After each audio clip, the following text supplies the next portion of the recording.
தமிழ் நெஞ்சங்கள் அனைவருக்கும் அன்பான வணக்கம். எல்லாரும் எப்படி இருக்கீங்க? நீண்ட இடைவெளிக்கு பிறகு இந்த காணொலியை நான் ஒளியேற்றம் செய்கிறேன். எல்லாரும் எப்படி இருக்கீங்க? வீட்டில் ஒரு திருமண நிகழ்வு காரணமாக என்னால் அதிகமான காணொலிகள் எடுக்க முடியல. எல்லாரும் எப்படி இருக்கீங்க? இன்னைக்கு நம்மளோட வலையொலியில் நம்ம பார்க்க போகிறது ஒரு பொடி வைத்து ஒரு மசாலா பொடி அரைத்து அதில் செய்யக்கூடிய ஒரு பிரியாணி வகை தான் பார்க்க போகிறோம்.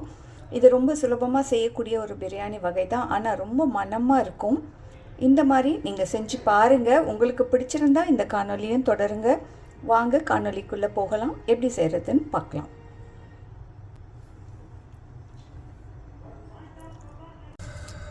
இப்போ நம்ம செய்ய போகிற பிரியாணிக்கு தேவையான பொடி ஒன்று செய்ய போகிறோம். அந்த பொடிக்கு ஒவ்வொரு பொருளாக நான் சேர்க்குறேன். பார்த்துக்கோங்க. ஒரு 5-6 காஞ்ச மிளகாய், கூட 2 பட்டை இலைகள், 2 அன்னாசிப்பூ, கிராம்பு, ஒரு பட்டை, கொஞ்சம் முந்திரி பருப்பு, இதில் 1 ஸ்பூன் அளவு ஜீரகம், சோம்பு, மிளகு, கடலைப்பருப்பு. இது எல்லாத்தையும் நம்ம பொன்னிறமாக வறுக்க போகிறோம்.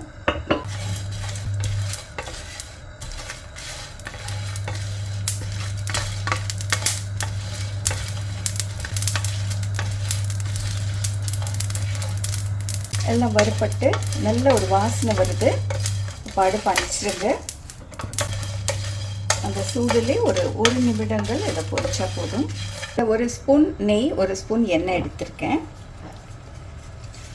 இதில் ஒரு 4 பல்லு பூண்டு, ஒரு துண்டு இஞ்சி நல்லா இடித்து வச்சுருக்கேன்.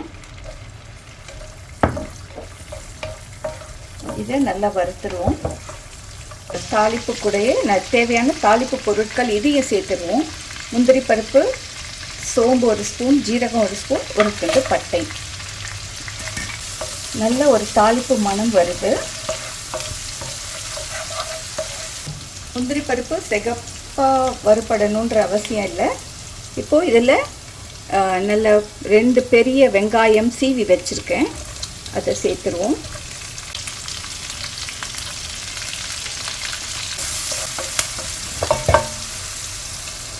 ஒரு பெரிய தக்காளி இருக்குது, அதையும் நல்லா வெட்டி வச்சுருக்கேன்.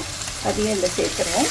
அது கூட கொஞ்சம் கீரை வச்சுருக்கேன். ஒரு கைப்பிடி அளவு முளைக்கீரை, கொத்தமல்லி, இது எல்லாத்தையும் சேர்த்துருவோம்.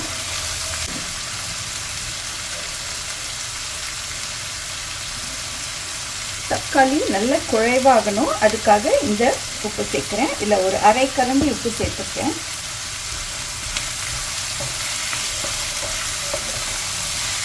நிமிடங்கள் மூடி வச்சுருவோம்.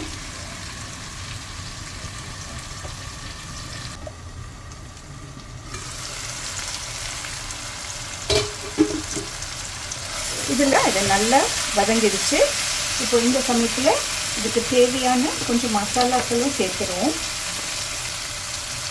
ஒரு அரை ஸ்பூன் மஞ்சள் தூள், உங்களுக்கு தேவையான அளவு காரப்பொடி, தனி மிளகாய் தூள் சேர்த்துக்கோங்க.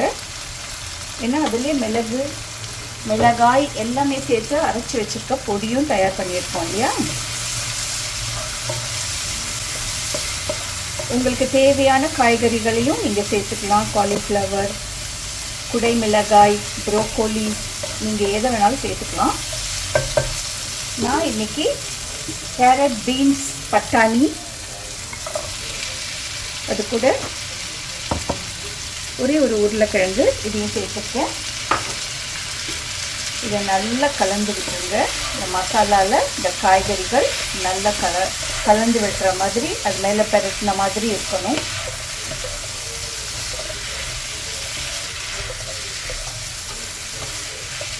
நான் இதே பாத்திரத்தில் தான் அப்படியே சமைக்க போகிறேன். நீங்கள் குக்கரில் வேணாலும் சமைக்கலாம், இல்லை இந்த எலக்ட்ரிக் குக்கர் எதில் வேணாலும், ப்ரெஷர் குக்கர் எதில் வேணாலும் நீங்கள் சமைக்கலாம். இது ரொம்ப அடிக்கணமான ஒரு வானல்ங்கிறதுனால நான் இதுலேயே அப்படியே சமைக்க போகிறேன். இப்போது இந்த காய்கறிகளுக்கு தேவையான அளவு கொஞ்சமாக உப்பு சேர்த்துவோம். ஏன்னா நான் அரை ஸ்பூன் தான் சேர்த்துருக்கேன். இது கூட கொஞ்சமாக உப்பு சேர்த்துக்கிறேன். இது நம்ம அரைச்ச இந்த பொடி இருக்குது, இந்த பொடியிலேருந்து 2 ஸ்பூன் அளவு இந்த பொடியை நான் சேர்க்குறேன். தேவைப்பட்டால் கொஞ்சமாக சேர்த்துக்கலாம். இதையும் நல்லா கலந்து விட்டுருங்க. நல்ல ஒரு மணம் வருது. நான் 2 கப் அளவு பாஸ்மதி அரிசியை ஒரு 10 நிமிடங்கள் ஊற வச்சுருக்கேன். இது ஏன்னா எவ்வளோக்கு எவ்வளோ ஊறுதோ அப்போது அரிசியோட நீளமும் அரிசி உடையாமலும் வரும். இப்போ இந்த மசாலாவில் இந்த அரிசியையும் கலந்து விட்டுருவோம். இப்போ இதில் நான் 4½ கப் அளவு தேங்காய் பால் சேர்த்துருக்கேன்.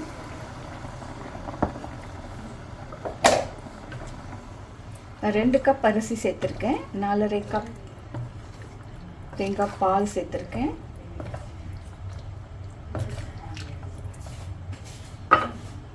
இதில் இந்த உப்பெல்லாம் சரியாக இருக்குதான்னு பார்த்துக்கோங்க. கொத்தமல்லி தழைகளை கடைசியாக சேர்த்துக்கோங்க.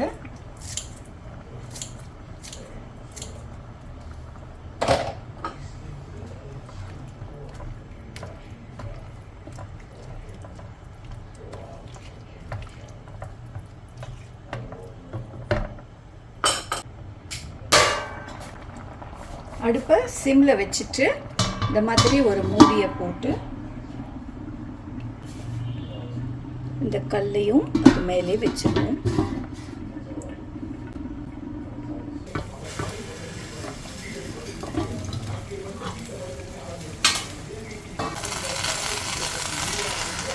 பாருங்க, நல்ல உதிரி உதிரியா ரொம்ப அருமையா வந்திருக்கு.